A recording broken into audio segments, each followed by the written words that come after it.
Hello dear, welcome to IMT classes.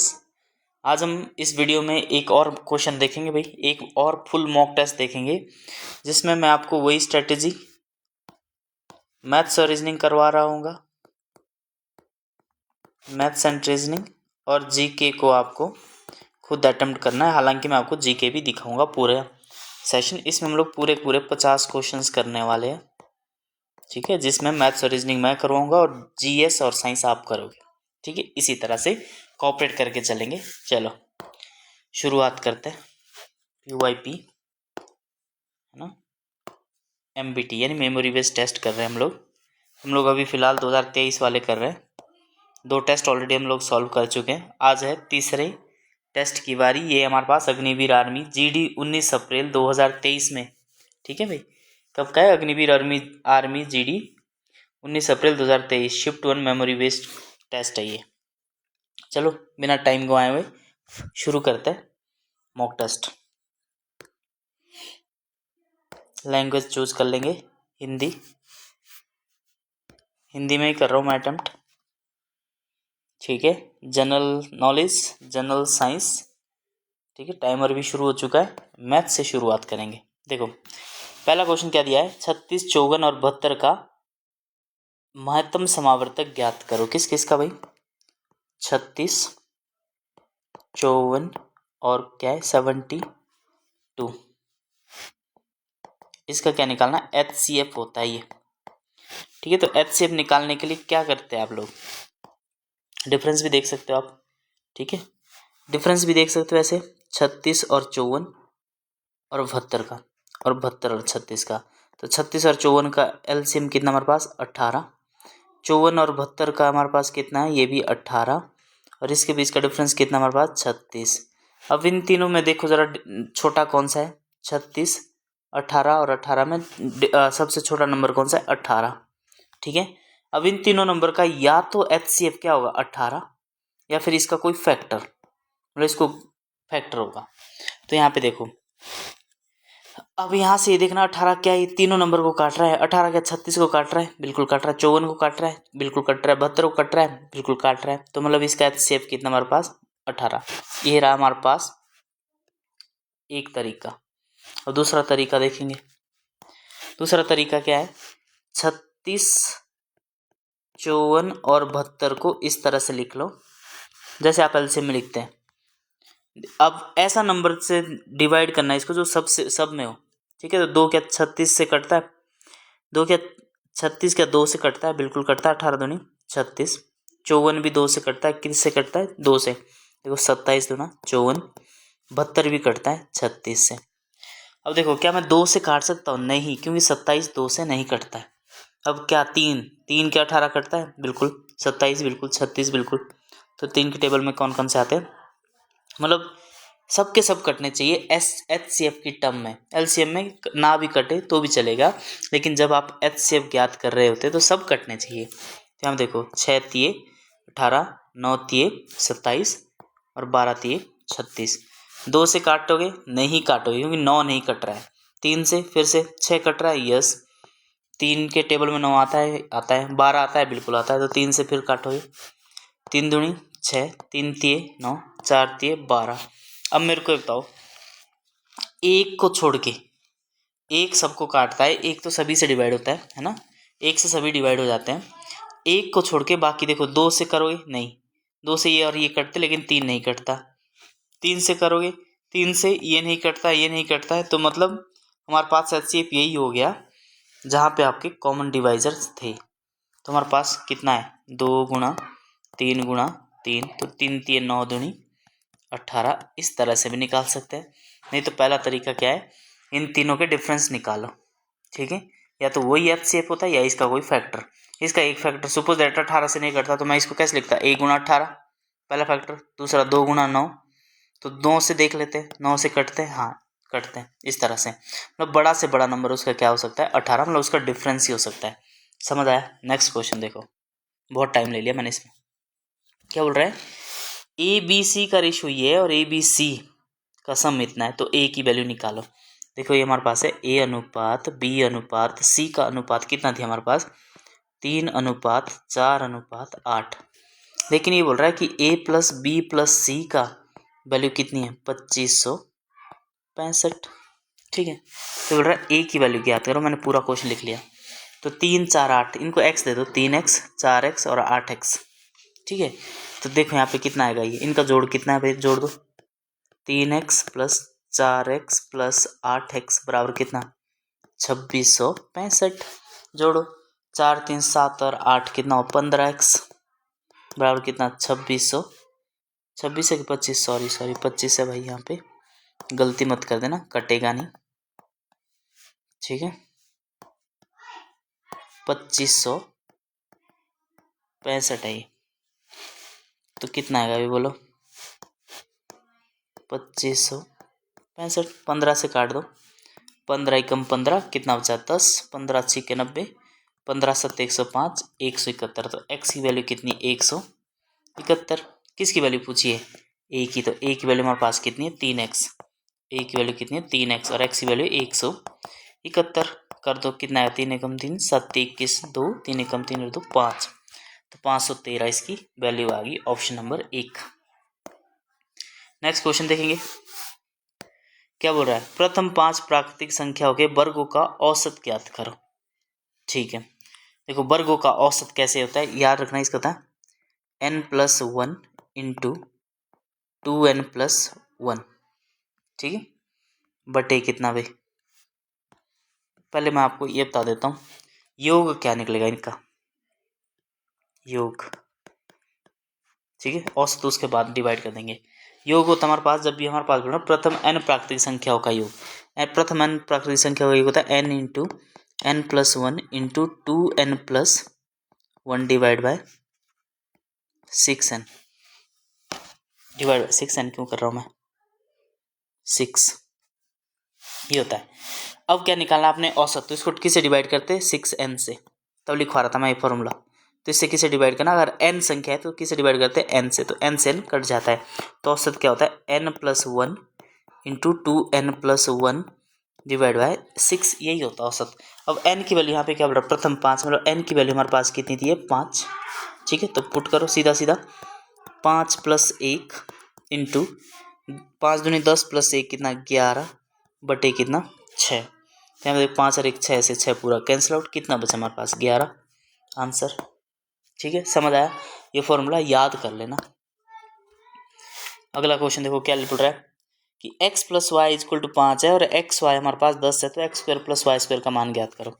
देखो क्या दिया है, x + y बराबर है 5 और यहाँ पे x y बराबर कितना दिया है 10, तो आपको निकालना है x² + y² का मान। ठीक है, कुछ नहीं है, x + y का होल स्क्वायर पता है आपको क्या होता है, x + y का होल स्क्वायर होता है x² + y² + 2xy। ये जो मोदी का 2xy अलग से है ना, ये वाला एक्स्ट्रा 2xy होता है।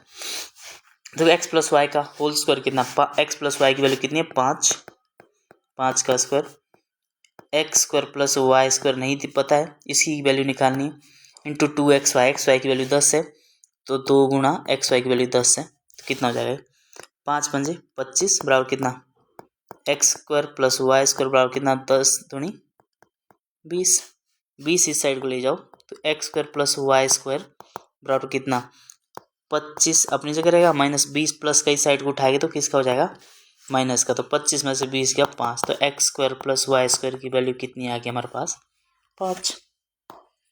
Option number 4 is the right answer. Next question, अगला क्वेश्चन देखो, घन का आयतन क्या है जिसकी भुजा 3 सेंटीमीटर है। देखो घन कैसा होता है मैं आपको दिखा देता हूँ, घन होता है कुछ इस तरह से, जिसकी सब भुजाएं बराबर होते हैं। ठीक है, चलो यहाँ पे देखेंगे, अगर भुजा कितनी है भाई 3 सेंटीमीटर, तो ये भी 3 सेंटीमीटर, ये भी 3 सेंटीमीटर, ये भी 3 सेंटीमीटर, मतलब इसकी भुजा बराबर होती है, घन की सारी भुजाएं क्या होती है बराबर। तो इसका आयतन पूछा है भाई, आयतन, तो घन का आयतन कितना होता है, तो ये हमेशा याद रखना ही होता है a³ यानी भुजा का क्यूब। घन, घन का क्षेत्रफल भी पूछ सकते कभी, घन का क्षेत्रफल, तो ये याद रखना क्या होता है 6a²। ये दोनों फॉर्मूले याद रखना, पेपर में कुछ भी पूछ सकता है। अब इन्होंने पूछा है कि घन का आयतन क्या है जिसकी भुजा 3 सेंटीमीटर है, यानी भुजा आपके पास कितनी दी है 3 सेंटीमीटर, है ना। तो आपको क्या निकालना आयतन, तो आयतन हमेशा याद रखना ये क्या होता है भुजा का क्यूब यानी एस क्यूब। तो भुजा कितना है 3 और 3 का क्यूब कितना होगा हमारे पास 27। Option number 1 is the right answer. Next question की ओर बढ़ेंगे। अब यहाँ बोल रहा है एक परिवार में 5 सदस्यों का औसत वजन 60 किलो है। यदि कोई सदस्य जिसका वजन 40 किलो है चला गया तो 4 सदस्यों का औसत वजन क्या है। ठीक है भाई, देखो 5 सदस्य भाई, देखो एक परिवार में 5 लोग हैं, 5 पीपल है ना, 5 लोग, उनका औसत वजन कितना है 60 केजी।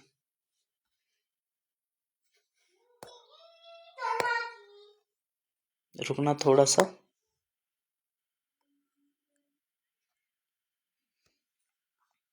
देखो यहाँ पे क्या बोल रहा है, एक अगला क्वेश्चन था शायद, हाँ 5, देखो एक फैमिली में 5, देखो 5 सदस्य, 5 सदस्यों का औसत वजन कितना है 60 केजी, 60 केजी है। अब देखो 5 सदस्यों का औसत वजन है 60 केजी, मतलब हर एक सदस्य, औसत का मतलब होता है हर एक व्यक्ति का जो मोटा मोटा आपका जो वेट है वो 60 केजी है। तो 5 लोगों का कुल वेट कितना हो जाएगा, तो योग कितना हो जाएगा इनका, बोलो योग हो जाएगा हमारे पास, बोलो 60 गुणा 5, टोटल 6 5 30, यानी 300 केजी के हो गए 500 के 500 लोग, है ना। योग का मतलब यही होता है। यदि कोई सदस्य जिसका वजन 40 किलो है चला गया, तो देखो कोई सदस्य है एक्स, है ना, उसका वजन कितना है 40 किलो, तो इसमें से 40 किलो घटा दो, कितना बचेगा 260। तो 4 सदस्यों का औसत वजन कितना आ जाएगा 4 सदस्य का, तो बताओ जरा, योग इतना है ना, और कुल कितने बचे हमारे पास 5 सदस्य थे, एक चला गया तो कितने बचे 4 सदस्य, तो कुल औसत कितना हो जाता है। औसत क्या होता है, औसत होता है हमारे पास संख्याओं का योग बटे कुल संख्या है। अब संख्याओं का योग कितना बचा यहाँ पे सिर्फ 260, और कुल संख्या कितनी बची है, पहले 5 सदस्य थे, 40 की जो किलो का बंदा चला गया, कितना बचे 260। अब कितने सदस्य बचे, एक बंदा यहाँ से चला गया तो कितने बचे 4 सदस्य, 4 से डिवाइड करेंगे, 4 से कटो, 4 एकम 4, 6 चौके 24, 2 4 पंजे 20, ये बचा 6 चौके 24 और 4 पंजे 20, तो 65 केजी। अब औसत बढ़ गया कितना 5 केजी से बढ़ गया, ठीक है, तो याद रखना ये हो जाएगा। ऐसे भी कर सकते हो, ये तो हमारे पास बहुत बेसिक्स हैं, आप ये भी देख लो। देखो 5 व्यक्ति थे, 5 पर्सन थे, है ना, इनका औसत वजन कितना था 60। अब एक व्यक्ति, एक पर्सन चला गया, 40 वजन था, वो अपने साथ कितना कम ले गया है 20 कम ले गया, ठीक है 20 कम ले गया। अब बंदे कितने बचे, 5 में से गया 4, और औसत कितना कम हो गया, मतलब 20 कम ले गया, वो उसको अगर वो 60 ले जाता, सपोज दैट ये भी इस व्यक्ति का वेट भी कितना होता है 60 ही होता, तो औसत में फर्क पड़ता नहीं, लेकिन ये औसत से कम ले गया, कितना कम ले गया 20 कम ले गया, तो ये 20 इन सभी में बढ़ जाएगा, ठीक है 20 बटे 4 कितना 5 5 एक्स्ट्रा मिलेगा सबको, तो इसका औसत कितना हो जाएगा 65 हो जाएगा, है ना, क्योंकि कम ले गया ना 20, तो ये जो 20 एक्स्ट्रा बचा ना ये सब आपस में बांट देंगे, तो इन सब का क्या मिल जाएगा 65 ठीक है, ऐसे मान के चलो। चलो नेक्स्ट क्वेश्चन देखो, बोर्ड मास का है, क्या लिखा है 1/2 गुणा 14 गुणा 2/7 प्लस 9/4 माइनस 2/8। पहले गुणा वाली पहली को सुलझाएंगे, उसके बाद इसको देखेंगे। देखो यहाँ पे 2 7 दूनी 14, 7 एकम 7, 7 एकम 7 कैंसिल ही हो गया, बचा सिर्फ यहाँ पे क्या 2 प्लस 9/4 माइनस 2/8, ठीक है, तो इसको भी काट दो, 1/4 बन जाएगा, ये भी 2/8 सही से रहेगा। फिर 2 प्लस 9/4 माइनस 1/4, एलसीएम कितना आ गया 4 का 4 एलसीएम आया, 4 को 1 से भाग दो 4, तो 4 को ऊपर से गुणा करो, क्या करते इससे भाग देते, जो हर होता है 4 को 1 से भाग दिया, कितना है 4। ठीक है, अब इस 4 को जो ऊपर होता है ना ये अंश बोलते हैं, इसको गुणा करते हैं। 4 दूनी 8, तो यहाँ पे कितना है 8 प्लस सेम 4 को इस 4 से भाग दो, कितना आएगा 1। 9 को 1 से गुणा कर दो तो कितना है 9, माइनस 4 को 4 से भाग दो, कितना बचा 1, मतलब 4 को 4 से भाग देंगे तो 1 आता कट के। ठीक है, अब ये जो 1 है ना, ये ऊपर जो अंश में है इससे गुणा करते हैं, 1 गुणा 1 कितना होता है 1, तो मैंने यहाँ पे लिख दिया। ठीक है, अब इसको सॉल्व करेंगे भाई, कितना बचा है 8 और 9, पहले प्लस होता है 8 9 कितना हुआ 17 माइनस 1/4, तो 17 में से 1 गया, कितना 16/4, 4 से कट जाएगा 4 बार, 16 कट जाएगा 4 बार, तो आंसर कितना है 4 इसका। ठीक है, आई होप समझ आया होगा। नेक्स्ट क्वेश्चन की ओर बढ़ेंगे भाई। क्वेश्चन नंबर 8 क्या बोल रहा है, निम्नलिखित में से कौन से त्रिभुज की भुजा को नहीं दर्शाते हैं। देखो इनमें से कौन से ऐसे त्रिभुज है, जैसे 3 4 5, ठीक है, 4 7 10, 3 6 8, 2 3 और 6, मैंने लिख दिया। अब बोल रहा है निम्नलिखित में कौन सा त्रिभुज की भुजा को नहीं दर्शाते। देखो त्रिभुज बनने के लिए ना एक क्राइटेरिया होता है, हमेशा याद रखना, अगर 3 भुजा है ना a + b + c, तो किन्हीं भी 2 भुजाओं का योग a + b तीसरी भुजा से बड़ा होता है, समझ गए, और किन्हीं भी 2 भुजाओं का डिफरेंस तीसरी भुजाओं से छोटा होता है, बस याद रखना ही। अगर आपको ये पता था तो आप इस क्वेश्चन को कर सकते थे। किन्हीं भी, चाहे मैं ये नहीं बोल रहा हूँ a + b, आप यहाँ पे भी ले सकते हैं a + c > b और a - c < b, ये भी कर सकते हैं। नहीं, आप ये भी कर सकते थे b + a बड़ा होगा c, किन्हीं भी 2 भुजाओं का जोड़ तीसरी भुजा से हमेशा बड़ा रहेगा। ठीक है, और किन्हीं भी 2 भुजाओं का डिफरेंस तीसरी भुजा से हमेशा छोटा रहेगा, बस ये चीज़ है। अगर आपको कंसेप्ट ये पता था, अगर कोई भी इनमें से, इन ट्रिक में से कोई भी इस रूल को वॉयलेट करता है तो त्रिभुज की भुजा नहीं हो सकती। तो यहाँ पे देखो इसको जोड़ के देखते हैं, 3 + 4 कितना होता है 7, क्या 7 5 से बड़ा है, हो सकता है। ठीक है, अब देखो 4 में से 3, किन्हीं भी, बस 2 ही चेक करनी है आपने, 4 में से 1, देखो 7 तो 5 से बड़ा है ना, तो ये हो सकती है। अब देखो 4 में से 1 गया 1, तो 1 क्या 5 से छोटा है, बिल्कुल, ये तो 3 4 5 हो सकती है। अब इसका देखो 7 और 4 11, यहाँ पे देखो 7 और 4 11, क्या ये 10 से बड़ी है, बिल्कुल है। 7 में से 4 गया 3, क्या 10 से छोटी है, बिल्कुल, तो ये भी हो सकती है। अब यहाँ पे देखो 6 और 3 9, 3 और 6 कितना हुआ 9, क्या 9 8 से बड़ा है, बिल्कुल है, तो ये हो सकता है। यहाँ पे देखो 3 और 2 5, 5 क्या 6 से बड़ा है, नहीं है, तो ये वाला ऑप्शन नहीं हो सकता। याद रखना, बस आपने सिर्फ ये एक ही कंडीशन चेक कर लेनी, ए वाली, पहले वाली, दूसरे वालों की ज़रूरत नहीं पड़ेगी आपको। बस ये देख लेना, 3 और 4 7, 7 5 से बड़ा है, बिल्कुल है। 7 और 4 11, 10 से बड़ा है, बिल्कुल है। 6 और 3 9, 8 से बड़ा है, बिल्कुल है। 3 और 2 5, 6 से बड़ा है, नहीं है, तो ये भुजा नहीं हो सकती। तो इसका ऑप्शन क्या हो गया हमारे पास, 3 और 2 5, ये वाला 4th ऑप्शन, ये हमारे पास कोई त्रिभुज नहीं बनाएगी। नेक्स्ट क्वेश्चन देखो, एक कार 70 किलोमीटर की दूरी 35 किलोमीटर प्रति घंटे की गति से और अगले 120 किलोमीटर की दूरी 40 किलोमीटर प्रति घंटे से तय कर दे, उसकी औसत गति ज्ञात करें। देखो औसत चाल क्या होती है, औसत चाल क्या होता है हमारे पास, कुल तय की गई दूरी, कुल तय की गई दूरी बटा कुल लिया गया समय। समझ आया, बस ये होता है। अब देखना हमारे पास, और एक फॉर्मूला भी याद रखना, कभी कभी ये भी पूछ देते हैं कि चाल बराबर क्या होता है, दूरी बटा समय, ये फॉर्मूला भी याद रखना आपने। बाकी यहाँ से हम लोग समय भी निकाल सकते हैं, दूरी भी निकाल सकते हैं, चाल भी निकाल सकते हैं, आपको सिर्फ एक ही फॉर्मूला याद रखना है, चाल बराबर है दूरी बटा समय। देखो जरा, तो इसको कोशिश करेंगे अगले स्लाइड में। एक कार 70 किलोमीटर की दूरी को 35 किलोमीटर प्रति घंटे की गति से, देखो डिस्टेंस दिया हमारे पास कितना, D1 मान के चलते हैं, D1 दिया हमारे पास 70 किलोमीटर, और उसका S1 कितना दिया हमारे पास 35 किलोमीटर पर आवर, तो क्या हमारे पास T1 निकाल सकते, बिल्कुल निकाल सकते। कितना, 70/35। देखो D1 मतलब डिस्टेंस दिया है और स्पीड भी दी है, तो यहाँ से हम टाइम 1 निकाल सकते हैं। स्पीड बराबर क्या था, डिस्टेंस बटे टाइम, लेकिन हमारे पास टाइम दिया ही नहीं है, टाइम हमारे को निकालना पड़ेगा। डिस्टेंस 70 किलोमीटर और इससे चाल चलते तो टाइम कितना लगेगा। अगर कोई व्यक्ति 35 किलोमीटर पर आवर की 1 घंटे में 35 किलोमीटर चल रहा है, तो 70 किलोमीटर जाने के लिए उसके लिए कितने घंटे लगेंगे, 2 घंटे, टाइम मिल गया। दूसरा देखो, और अगले 120 किलोमीटर यानी D2 कितना दिया हमारे पास, 120, और S2 कितना दिया हमारे पास, 40 किलोमीटर, मतलब किलोमीटर पर आवर। इसका मतलब क्या होता है, 1 घंटे में 40 किलोमीटर चलता है, तो 120 किलोमीटर कितने में जाएगी, बोलो जरा। यहाँ से हमारे पास क्या निकल जाएगा, T2 क्या निकल जाएगा, 120/40, 3 आवर। आया समझ। अब आपको क्या चाहिए, उसकी औसत गति।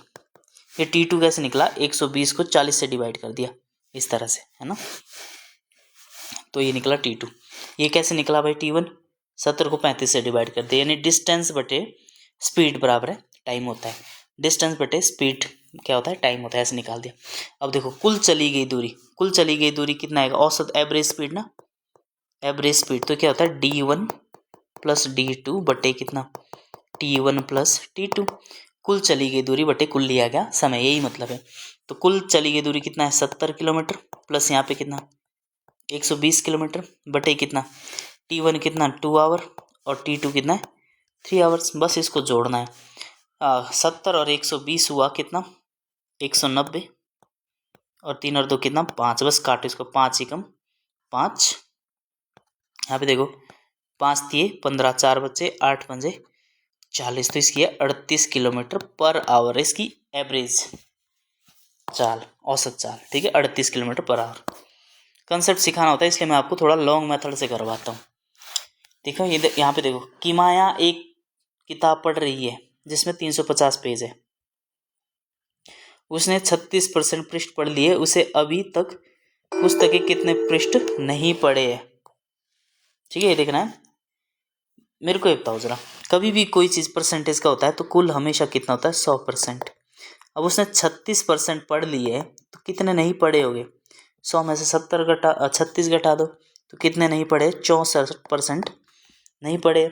अब पेज कितने उसमें टोटल, मेरे को ये बताओ, पेज है इसमें कितने 350, तो 350 का 64% निकालना हमने, बस ये रह गया हमारे पास काम कि कितना परसेंट का भाई, 350 का 64%। उसने ये बोला ना कि किमाया एक किताब पढ़ रही है जिसमें 350 पेज है, उसने 36% पृष्ठ पढ़ लिए, उसे अभी तक पुस्तक के कितने पृष्ठ नहीं पढ़े। तो ये तो पढ़ लिए, ये नहीं पढ़े, तो ये पढ़ने पड़ेंगे। तो उसने कितने नहीं पढ़े, 350 का 64%। अब जो कटता है उसको काटो, 0 से 1 0 कटा, 5 से काटो 7 पंजे 35, और 5 दूनी 10, 2 से काटो 2 एकम 2, 32 गुणा 64। तो पढ़े कितने नहीं है, 7 गुणा 32 यानी 7 21, 210, और 7 दूनी 14, तो 4 2 और 2 224। 7 को 32 से गुणा कर दिया मैंने, तो 224 ऐसे पेज है अभी भी जो नहीं पढ़े उसने अभी तक। ऑप्शन नंबर 2, ठीक है। वीडियो को आप हमेशा यार ना 480p पे देखना, क्लियर दिखेगी आपको, ठीक है। आप वीडियो को 2x और 1.5x में देखना, आपको मज़ा आएगा, ठीक है। 1.5x मज़ा नहीं, मतलब कुछ याद रहेगा नहीं कि 2x पे देख ली वीडियो, कुछ समझ नहीं आ रहा बस आप वीडियो को ख़त्म कर रहे हो, ऐसे नहीं। 1.5x में आराम से सीखना है, अभी सीख रहे हो आप लोग, पेपर अभी 1-1.5 महीना दूर है। यहाँ देखो 2 व्यक्तियों की आयु का अनुपात कितना, 3:4 है। यदि उनमें से एक की आयु दूसरे की आयु से 8 वर्ष अधिक है तो उनकी आयु का योग क्या है। देखो अंतर दिया इन्होंने, देखो हमारे पास कोई व्यक्ति है ए और बी, जिनका अनुपात आयु का अनुपात कितना है, 3:4। अब बोल रहा है उनकी आयु का अंतर, यानी एक की आयु दूसरे से 8 वर्ष कम है, इनकी आयु का अंतर कितना दिख रहा है आपको, 1, लेकिन असल में है कितना, 8। अगर इसके साथ x दे दें, यहाँ पे कितने का अंतर है, x का अंतर है, तो उनकी आयु ज्ञात करो। x की वैल्यू कितनी है, सीधी 8, मतलब 4x में से 3x गया, x बचा, x की वैल्यू कितनी 8, तो उनकी आयु कितनी होगी, एक की आएगी 3 गुणा 3x, 3x क्या होगा 3 8, और दूसरे की वैल्यू होगी 4x यानी 4 गुणा 8, यानी 8 थी 24 और 8 चौके 32, 24 और 32 वर्ष। क्या बोल रहा है, उनकी आयु का योग निकाल दो, 4 2 6, 3 और 2 4 5 56 वर्ष उनकी आयु का योग। ठीक है, मैंने ऐसे ही कर दिया, आप ऐसे भी कर सकते हो कि 4x माइनस 3x बराबर कितना 8 डिफरेंस है, तो यहाँ पे x की वैल्यू 8, तो भी यही निकल रहा है, या फिर यहाँ से डायरेक्ट भी घटा सकते हो। चलो शुरू करते हैं। एक आयत ABCD के विकर्ण O पर मिलता है, ठीक है। यहाँ पे क्या बोल रहा है, ABCD की एक आयत है, ठीक है, ABCD। अब बोल रहा है ABCD के विकर्ण O पर मिलते हैं, ठीक है, काट दो इसके विकर्ण, ले लो ऐसे, O पर मिलते हैं। अब बोल रहा है AO बराबर कितना 3z+1 और DO, ये वाला DO बराबर कितना हमारे पास 2z+3। तो z का मान ज्ञात करो। अब देखो आयत का क्या सीन रहता है भाई,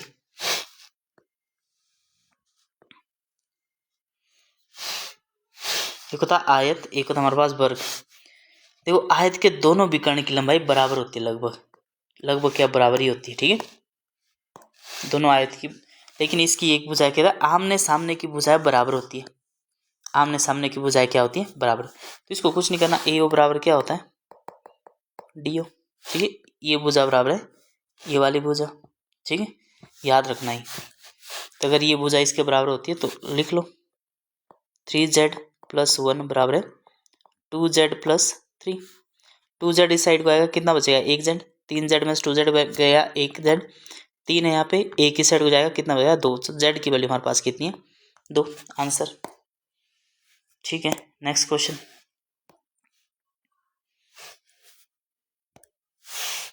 18 आदमी 12 मीटर लंबी सड़क को 20 दिन में खोद सकते हैं, ठीक है। अब यहाँ पे याद रखना भाई, ये चीज फॉर्मूला होता है एक M1, कैसे लिख रहा है, कैसे चल रहा है pen, M1 multiply by D1 multiply by H1 बटे क्या होता है हमेशा वर्क W1, ठीक है, बराबर किसके होता है M2 into D2 multiply by H2 बटे W2। W2 का मतलब होता है कितना वर्क या पैसा, ठीक है, W1 और W2 का मतलब होता है वर्क या पैसा। तो यहाँ पे बोल रहा है 18 आदमी 12 मीटर, जो 12 मीटर लंबी सड़क है ना, ये काम है, कितने आदमी है M1 की वैल्यू 18, D1 में कितना बोल रहा है कि 20 दिन में खोद देते हैं, कितनी भाई 12 मीटर लंबी सड़क को। उसके बाद देखो 12 आदमी, M2 है 12 आदमी 15 दिन में कितनी लंबी सड़क को खोद सकते हैं, तो उसको रखते हैं W2, ठीक है। अब आर पार से काटो, जो कटता है 12 से, देखो 6 से कट रहा है, 6 दूनी 12, 6 तिये 18, 3 से फिर से कट रहा, 3 एकम 3, 5 तिये 15, 5 से कट रहा, 5 एकम 5, 4 पंजे 20, यहाँ पे 4 एकम 4, 4 तिये 12। तो यहाँ पे बचा सिर्फ 1/3, और इस साइड को क्या बचा हमारे पास बोलो भाई 1/3, और इस साइड को बचा हमारे पास कितना 2/W2। अब इसको क्या कर दो, इस तरह से क्रॉस मल्टीप्लाई कर दो, W2 की वैल्यू कितनी आई 3 दूनी 6, तो 6 किलोमीटर लंबी 6 मीटर लंबी खोद सकते भाई, ठीक है, 6 मीटर लंबी सड़क खोद सकते हैं ये कितने व्यक्ति 12 आदमी 15 दिन में। चलो नेक्स्ट क्वेश्चन की ओर बढ़ेंगे, इसको टिक कर दिया नहीं। अब यहाँ देखो 1500 का 20% निकालना है, कितने का 1500 का 20%, ये तो क्वेश्चन आपको रट गया होगा, 2 0 से 2 0, 15 दूनी 30, 300, बहुत इजी क्वेश्चन है। अगली इसमें देखो क्या बोल रहा है, साधारण ब्याज पर एक राशि 4 वर्ष में 1120 रुपये और 5 वर्ष में 1200 रुपये हो जाती है, तो मूलधन कितना है। देखो कोई राशि है हमारे पास, मैं सीधा सीधा समझाता हूँ आपको कि कोई एक राशि है, यहाँ पे प्रिंसिपल है, 4 साल तक कंटिन्यू बढ़ी और कितनी हो जाती है 1120 रुपये, कितने साल में 4 साल में। अगले 5 वर्ष में मतलब 1 साल में, यहाँ से लेकर 5 वर्ष, और ये कितने 1 साल में 1200 रुपये, कितना रुपये, और 5 वर्ष में 1200 हो जाती है। तो मेरे को ये सीधा बता दो कि 1 साल में कितना प्रिंसिपल मिला।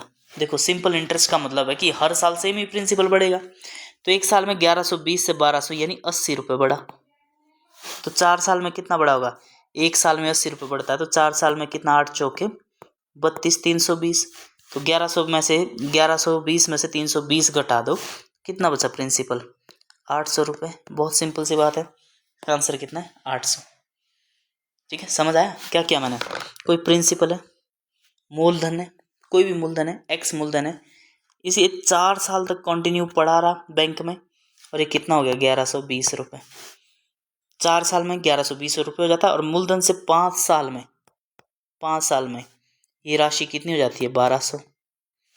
4 साल में 1120 हो जाती है, और 5 साल में कितना हो जाता है, 1200। तो 4 साल में इतना होता है, 1 साल में कितना बढ़ा आपको, 1200 में से 1120 क्या, आपको लगा पता कि अच्छा ये हर साल कितने रुपये बढ़ रहा है, 80 रुपये बढ़ रहा है। तो 1 साल में अगर 80 रुपये बढ़ता है तो 4 साल में कितना बढ़ा, 8 चौके 32, यानी 320 बढ़ा है। ये 320 रुपये बढ़ के कितना हो गया है, 1120। तो अगर 1120 में से 320 घटा देंगे तो ये तो मूलधन है, कितना, 800 रुपये। समझ आ गया, ठीक है। चलो नेक्स्ट क्वेश्चन। अब बोल रहा है कि एक कूट भाषा में कैंडल, CANDLE, कैंडल को लिखा जाता है कितना, 3, 1, 14, 4, 12 और 5। अब देख लेते हैं, 3 ये लिखा जाता है, 3, 1, 14, 4, 12 और 5। सी का मतलब ही कितना होता है, 3। ए का मतलब होता है 1, एन का मतलब होता है 14, प्लेस वैल्यू, डी का मतलब होता है 4, एल का मतलब होता है 12 और ई का मतलब होता है 5। क्या यही वैल्यू तो नहीं है, 3, 1, 14, 4, 12, 5, 3, 1, 14, 4, 12, 5। क्वेश्चन समझ में आ गया, मतलब इसकी प्लेस वैल्यू लिखनी है। तो हमारे को लाइट की वैल्यू निकालनी है, LIGHT। तो एल का मतलब क्या होता है भाई, IJKL यानी 12, आई का मतलब होता है 9, जी का मतलब होता है 7, एच का मतलब होता है 8, टी का मतलब होता है 20। तो ये होगा 12, 9, 7, 8, 20। 12, 9, 8, 7 है, ये नहीं हो सकता भाई, 12, 9, 7, 8, 20। तो यही है 12, 9, 7, 8, 20। रीजनिंग का ये क्वेश्चन डन। नेक्स्ट क्वेश्चन, श्रृंखला को पूर्ण करें। क्या लिखा है, FJNR। एफ का मतलब क्या होता है भाई, 6, 10, 14, 18। समझ आ गया, +4 बढ़ाया, फिर 4 बढ़ाया, इसमें फिर से 4 बढ़ाओ तो 22 हो जाता है, और 22 का मतलब क्या होता है, V। Option number 2। अगला क्वेश्चन देखो, एक निश्चित कूट में एनिमल को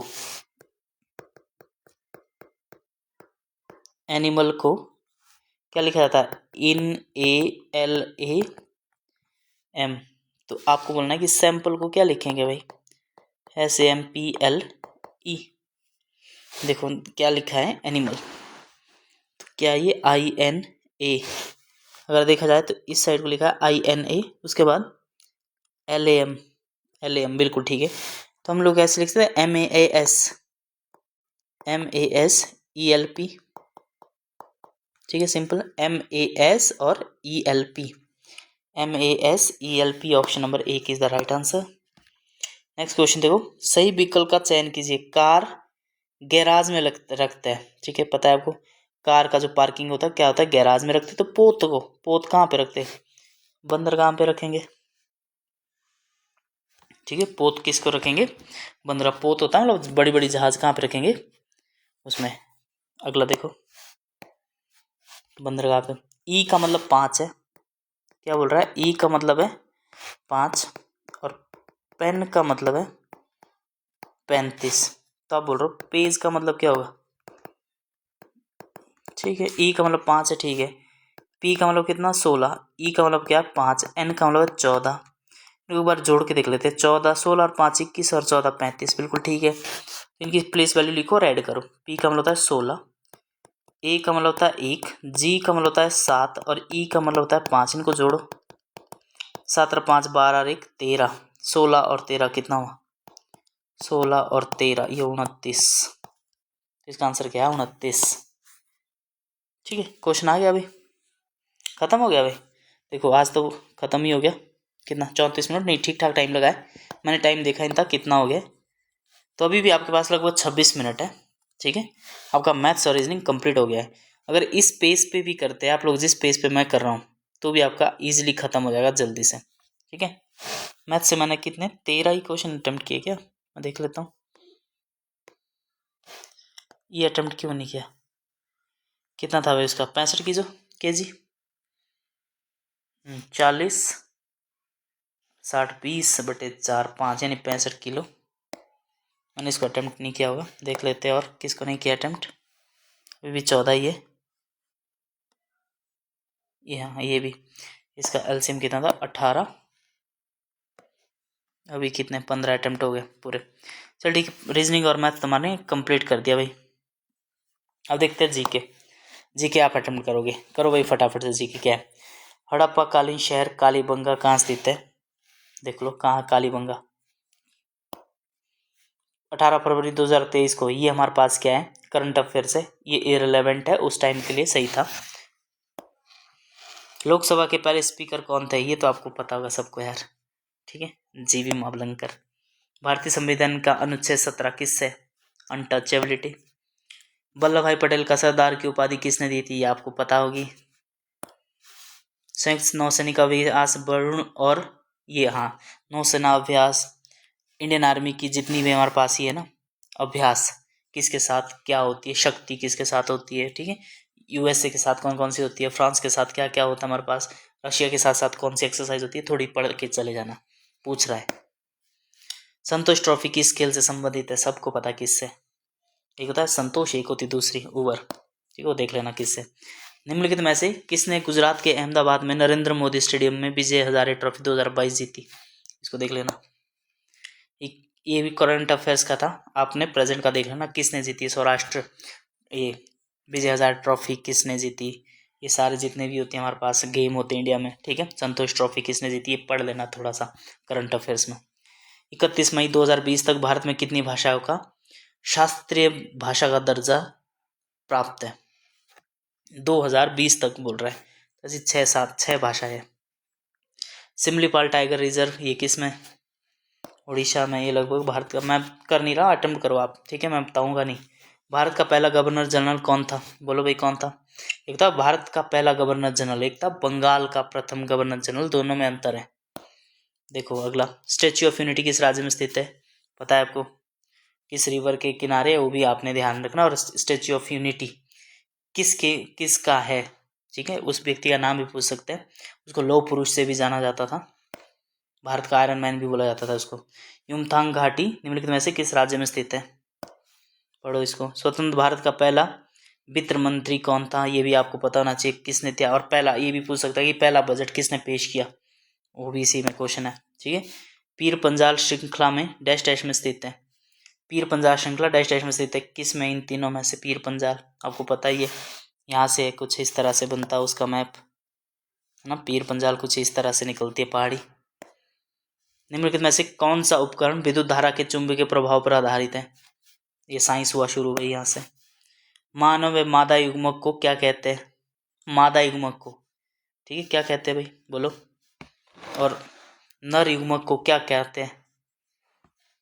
नेक्स्ट, रक्त का शोधन डैश डैश में किया होता है, शोधन का मतलब होता है शुद्धता, हाँ फिल्टर्ड किस में होता है।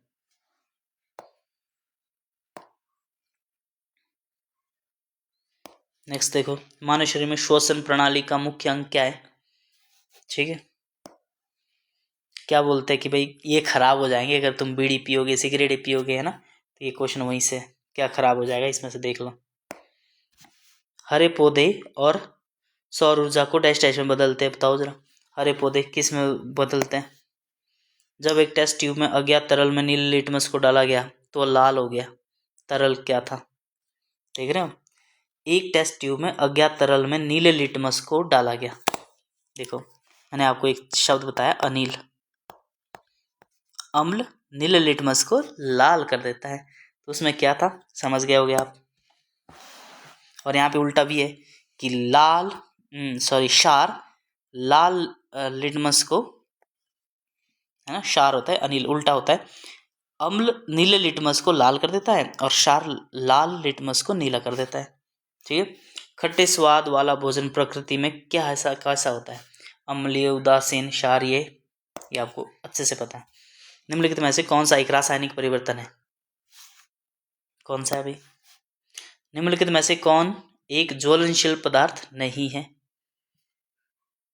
एल्कोहल, ऑक्सीजन, तरलीकृत पेट्रोलियम गैस, पेट्रोल। सफेद रंग के प्रकाश में कितने रंग के प्रकाश होते हैं? आपको पता होगा एक प्रिज्म से अगर आप एक लाइट, वाइट लाइट पास करते तो ये कितने रंग में विभाजित हो जाता है? आपको पता होगा, प्रिज्म, है ना। अगला देखो, समतल दर्पण में बनी छवि कैसी होती है? समतल दर्पण पूछ रहा है, याद रखना लेंस अलग अलग टाइप के होता है, समतल दर्पण, प्लेन दर्पण, है ना, वही होता है। निम्न में से किस माध्यम में ध्वनि सबसे तेज गति से गुजरती है? ध्वनि कैसी होती है? अनुदैर्ध्य या लॉन्गिट्यूडनल होती है, या फिर दो टाइप की तरंग होती है ना ये ध्वनि। एक तो होती है जो हमारे पास जैसे प्रकाश होती है, लाइट किस प्रकार की होती है, और दूसरी होती है हमारे पास जैसे हमारे पास ध्वनि है, ये किस तरह प्रकार की तरंग है। लाइट तो हमारे पास वैक्यूम में भी चल पड़ती है और इसकी स्पीड सबसे ज़्यादा वैक्यूम में ही होती है। ध्वनि, इसको मीडियम की ज़रूरत होती है ना, तो ध्वनि मीडियम की जरूरत होती है, तो किस प्रकार की किरण होती है ये भी आपको पता होना चाहिए। चलो नेक्स्ट क्वेश्चन करते हैं। आपको पता होना चाहिए ध्वनि किस में सबसे ज़्यादा तरीके से गुजरेगी? वैक्यूम में तो नहीं गुजरेगी, वैक्यूम की स्पेलिंग यही होती है, कोई ऐसे लिखता है इसकी स्पेलिंग WCUM नहीं, WM होती है। स्पेलिंग से आपका दूर दूर तक कोई वास्ता नहीं है। सूर्य से पृथ्वी पर ऊष्मा का संचारण किस विधि के द्वारा होता है? आपको पता होना चाहिए, वो 3-4 विधि क्या होता है, रेडिएशंस होती है, ठीक है, यही देखा, चालन हो गया, संवन हो गया, संचालन हो गया, विकिरण होता है, विकिरण होता है रेडिएशन। लेकिन इसका किस चीज़ में होता है आपको पता करना है कि प्रकाश की किरण धरती तक किस फॉर्म में निकलती है।